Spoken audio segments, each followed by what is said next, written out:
Da rodovia em Aquidauana dá para ver a densa fumaça que encobre a Serra de Maracaju. O fogo consome a mata nativa no topo da morraria, o que dificulta o trabalho dos bombeiros. O fogo não dá trégua no Pantanal. Mais de 20% da área de todo o bioma já foram destruídos e a seca já é a pior dos últimos 50 anos. Segundo o Instituto Nacional de Pesquisas Espaciais, os incêndios na região cresceram 210% em 2020, em comparação com o mesmo período do ano passado. Dados do Sistema Preve Fogo do IBAMA com a Universidade Federal do Rio de Janeiro mostram que quase 3 milhões de hectares já foram consumidos pelo fogo apenas no Pantanal, em Mato Grosso e Mato Grosso do Sul. Somente nesta semana, o governador do Mato Grosso do Sul decretou estado de emergência por 90 dias e o governo federal liberou R$ 3.800.000 para o combate às chamas. Na terça-feira, o ministro do Meio Ambiente, Ricardo Salles, admitiu em entrevista à Rádio Bandeirantes que o incêndio tomou proporção gigantesca. De fato, o prejuízo à biodiversidade, à nossa fauna, ele é grande. A flora, a parte de vegetação, ela se recompõe. Inclusive, é da dinâmica de certos biomas que o fogo se recompõe. Agora, não pode ser um fogo da proporção gigantesca que está sendo. Então, por isso que nós estamos combatendo fortemente. No entanto, o IBAMA diminuiu o ritmo das operações de fiscalização no Mato Grosso do Sul em 2020. O número de multas aplicadas no estado caiu 22% neste ano na comparação com o mesmo período do ano passado.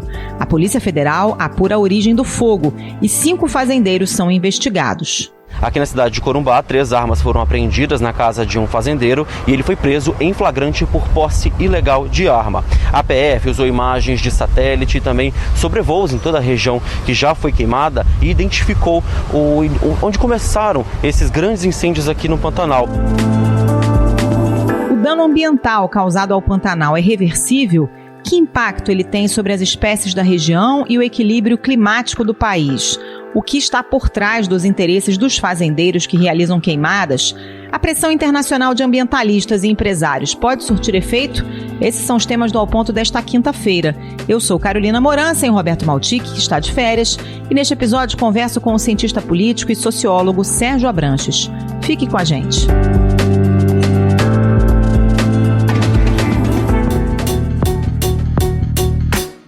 Sérgio Abranches, as queimadas já consumiram mais de 20% do Pantanal. Tem precedente isso que está acontecendo ali na região? Não tem precedentes e é de uma grande gravidade, porque o Pantanal ele tem algumas características muito próprias dele que o tornam muito frágil. O Pantanal ele é muito diferente, por exemplo, da Amazônia, porque a Amazônia tem uma floresta alagada, né?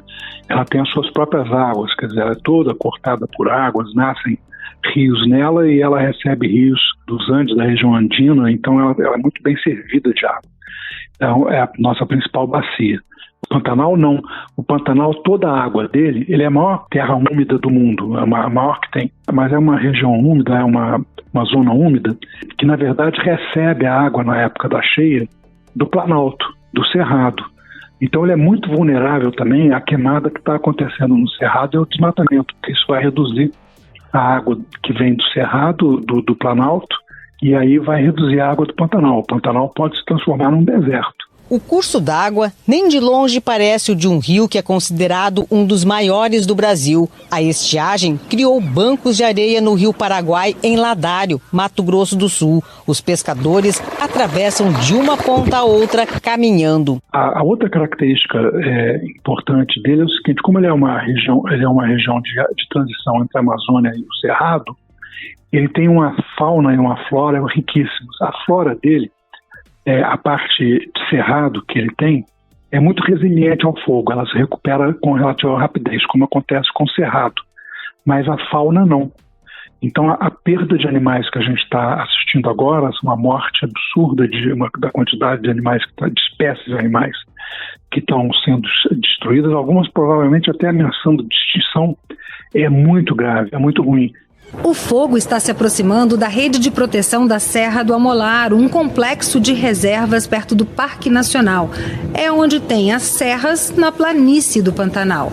É um dos mais importantes corredores de biodiversidade do Brasil, onde já foram identificadas 34 espécies de mamíferos, 8 delas ameaçadas de extinção. E evidentemente que é um ecossistema, né? Quer dizer, como um ecossistema, ele vive em interação com as suas aves e com seus mamíferos. Eles são responsáveis pela migração de sementes, pela reprodução da vegetação do Pantanal, né? E ao mesmo tempo eles ajudam também na alimentação dos peixes das áreas alagadas e dos rios que cruzam o Pantanal. Essa destruição, ela provoca, na verdade, um desequilíbrio no ecossistema pantaneiro muito grave, muito difícil de recuperar. E tem mais, quer dizer, é uma destruição absolutamente culposa. Não tem fogo espontâneo, não tem fogo inocente no Pantanal, nem no Cerrado. Esse fogo que está lá queimando tudo é um fogo tocado por fazendeiro. O fogo no Pantanal virou caso de polícia. Em Mato Grosso do Sul, que hoje decretou situação de emergência, agentes foram a campo apurar o envolvimento de criminosos no aumento do fogo no bioma.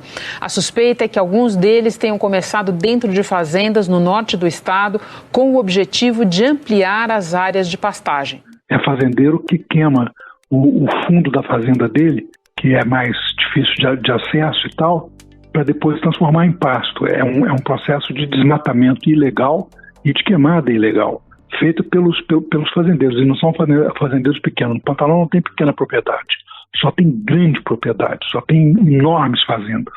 Então são fazendeiros, maus fazendeiros, que são culpados por isso. E eles também põem fogo para se livrar de uma gramínea típica do Pantanal, que quando na seca ela fica muito, muito combustível, né?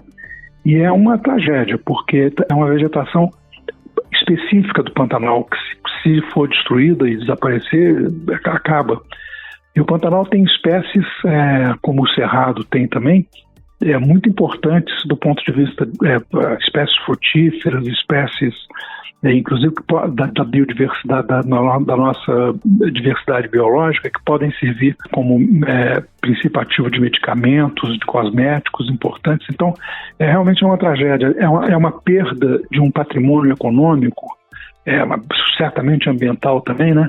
Mas de um patrimônio econômico que será decisivo para nós no século XXI, que é um século da biotecnologia e que é uma grande oportunidade para nós.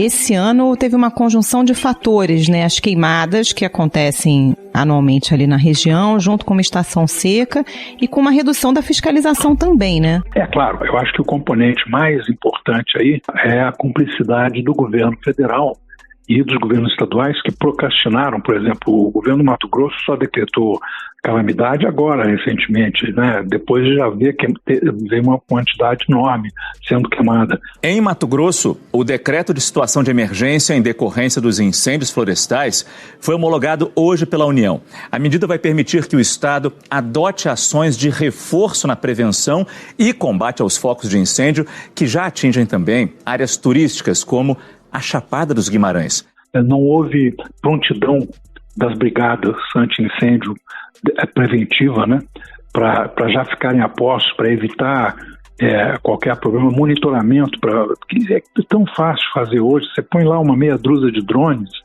e na hora que começar o fogo numa fazenda, você vai lá, apaga o fogo e ainda põe o cara na cadeia, tá certo? Quer dizer, não é difícil combater isso.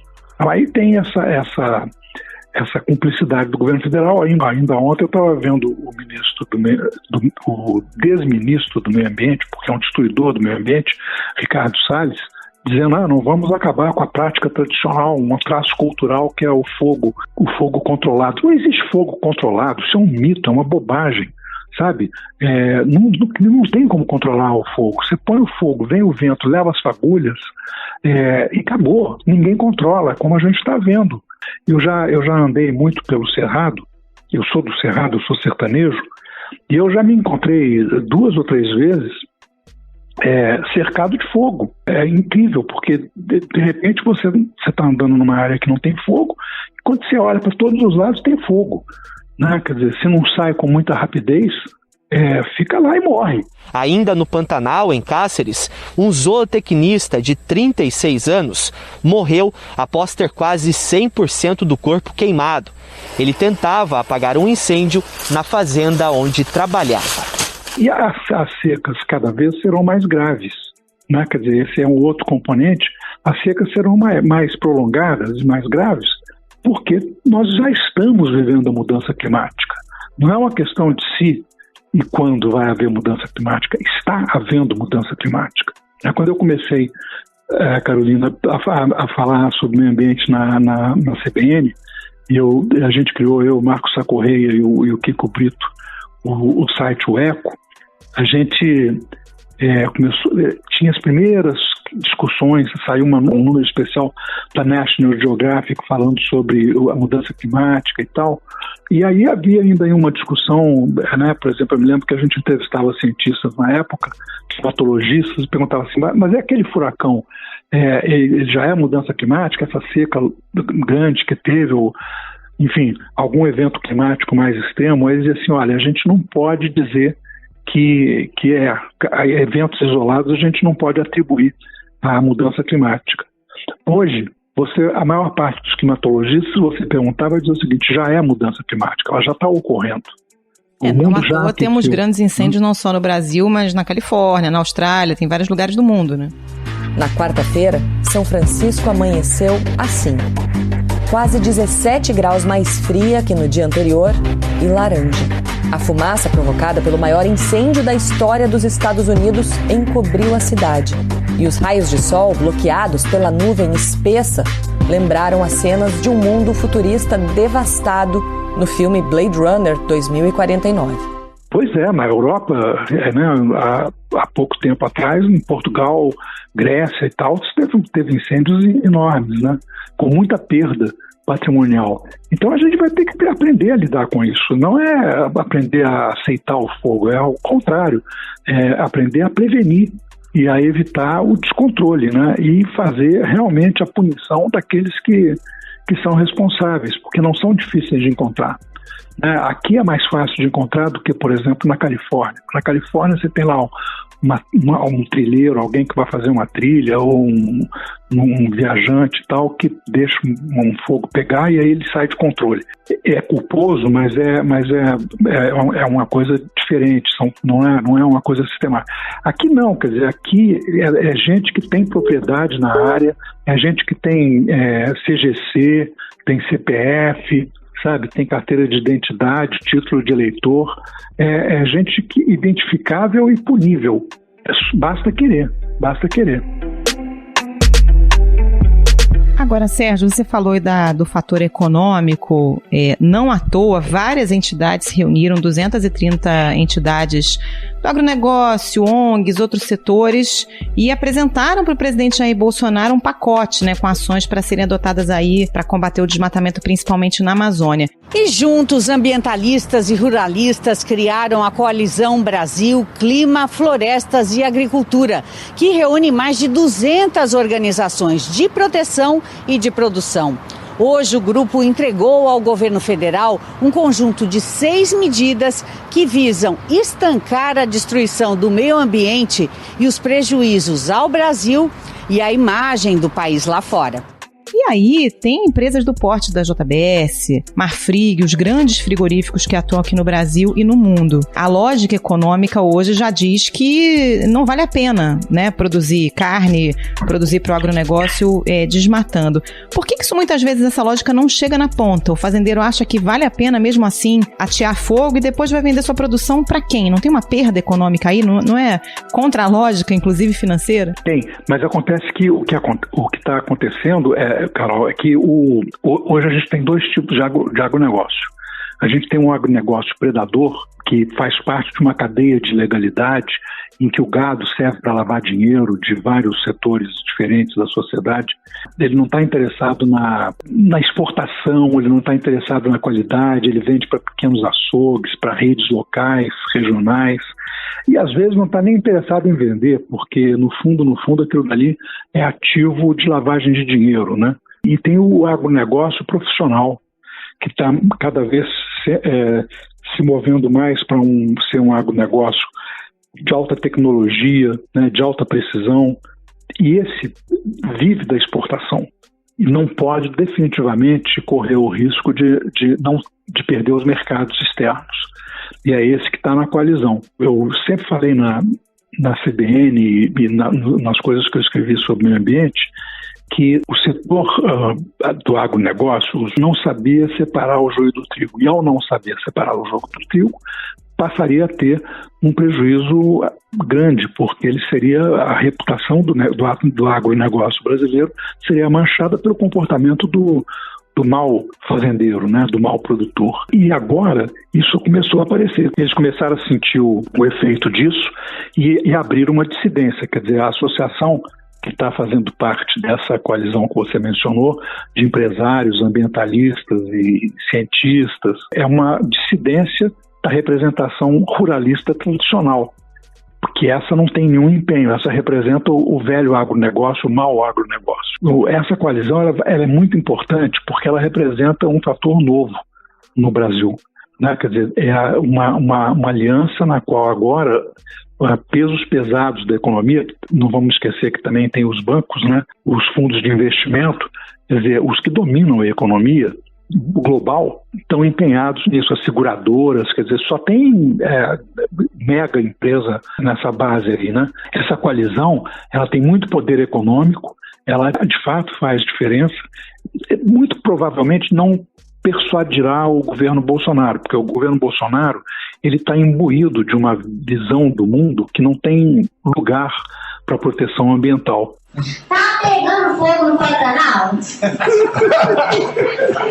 Tá pegando fogo. O presidente mandou 10 aviões lá para ajudar a apagar. É uma miragem de progresso que é inviável no século XXI e que é inviável do ponto de vista até da capacidade fiscal do Brasil e da sua capacidade econômica, porque antes de conseguir muito adiante nisso, isso levará o país a um colapso econômico, a fechamento, né, ele vai se transformar num país pária no mercado mundial. Mas é importante para o futuro, quer dizer, é importante como mecanismo de pressão e de persuasão da sociedade e dos novos políticos, quer dizer, né, tem certeza que essa coalizão vai fazer diferença, por exemplo, na campanha de 2022, isso sim, ela vai fazer diferença. O governo ele está o tempo todo ou defendendo o indefensável ou criando inimigos imaginários para fingir que não existe o problema, como fez o vice-presidente ontem ou anteontem, quando disse que tem opositores ao governo no INPE que estão mentindo, que só divulgam dado ruim. Eu recebo o relatório toda semana. Até dia 31 de agosto, nós tínhamos 5 mil focos de calor a menos do que 31 de agosto do ano passado, de janeiro a agosto. Agora, o INPE não divulga isso. Por quê? Não é o INPE que está divulgando, é o Dr. Dacton lá, que é o diretor do INPE, que falou isso. Não, é alguém lá de dentro que faz oposição ao governo. Eu estou deixando muito claro isso aqui. Aí, quando o dado é negativo, o cara vai lá e divulga. Quando é positivo, não divulga. É um desconhecimento absoluto, porque qualquer um de nós pode entrar no site do INPE e pegar a sede histórica inteira e ver o que tem de bom e o que tem de ruim. O problema é o seguinte, não tem notícia boa. Não tem notícia boa na área das queimadas e na área do desmatamento. Só fez aumentar. Tem uma queda, às vezes, específica de um mês para outro, etc., mas a tendência é uma tendência de aumento. Nós vamos bater todas as marcas já horrorosas de queimada no período da seca esse ano e já batemos todas as marcas recentes de desmatamento. 1.499 quilômetros quadrados. A devastação da Amazônia em agosto tem quase o tamanho da cidade de São Paulo. A taxa de desmatamento foi 68% maior que no mesmo período do ano passado e a mais alta dos últimos 10 anos para o mês. Quer dizer, não tem notícia boa. O INPE e os satélites não estão inventando nada, não tem oposição, é completamente neutro. A tecnologia não tem ideologia, né? O satélite vai lá, fotografa, mostra o que está acontecendo, o sujeito publica, não tem invencionice.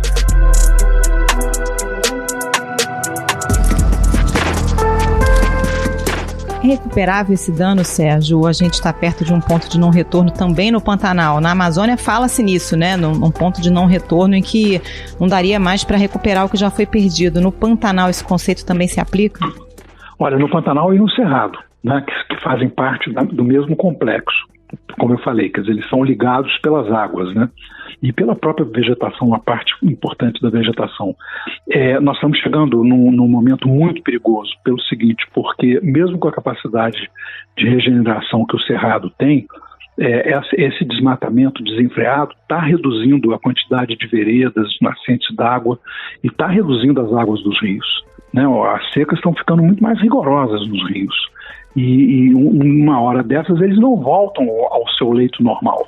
Eles vão ficando mais escassos, mais rasos. A gente vai perder a pesca de rio. Essa queimada, por exemplo, está destruindo muita mata ciliar, que é a mata que protege as margens, né, dos rios, das nascentes, etc. Isso tem consequências graves do ponto de vista das águas. E as secas mais prolongadas e um regime de chuvas muito diferente, que já não é uma chuva, né, farta em todas as áreas. Você vê, a seca está enorme lá, né? Em Cáceres, Mato Grosso, a Agência Fluvial da Marinha registrou neste mês pouco mais de 0,5 metro de profundidade. O normal para um período de seca seria 1,5 metro. Mas mesmo quando chove, não acaba chovendo na mesma intensidade, com a mesma quantidade, no mesmo volume, em todo o território, né? É distribuído pelas áreas. Então chove num lugar, não chove no outro, etc. Não repõe as águas do subsolo. Então nós estamos correndo o risco de transformar a Amazônia num cerrado bem mais pobre do que esse cerrado que a gente tem no centro-oeste, e transformar o cerrado num deserto, numa área agreste, como por exemplo é o agreste nordestino, né? Então, a gente sim está chegando muito perto de um momento em que nós vamos perder o mais valioso patrimônio que o Brasil tem. Sérgio Abranches, obrigada pela participação aqui no Ao Ponto. Bom trabalho para você. Foi um prazer. Obrigado.